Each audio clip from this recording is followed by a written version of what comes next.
ভেঙে ফেলা খুব সহজ, জুড়ে থাকা ততটাই কঠিন।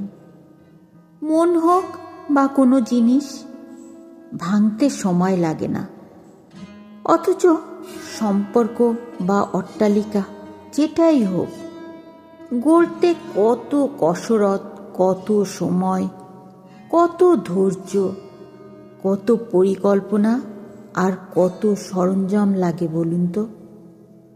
কত আশা, কত স্বপ্ন, কত এফোর্ট ঘিরে থাকে এই গড়ে তোলাকে কেন্দ্র করে।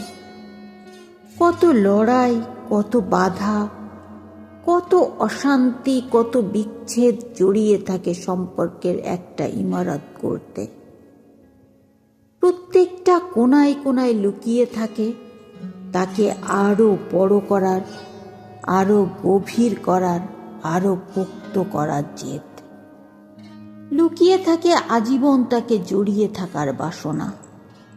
অথচ ক্রনিক রাগ, অভিমান, অবিশ্বাস আর ভুল বোঝাবুঝির জন্য প্রতিদিন এমন কত ইমারত ধুলোয় মেশে।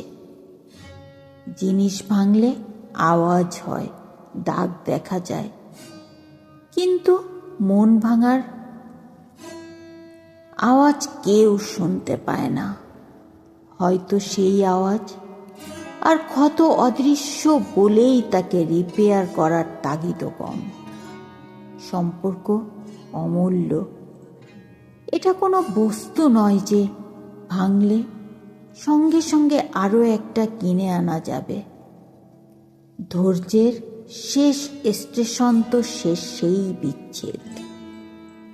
তবু সুতোটা ছিঁড়ে ফেলার আগে একবার যদি বেঁধে বেঁধে থাকার চেষ্টা করা যায়, ক্ষতি কি? সত্যি একবার কি চেষ্টা করা যায় না?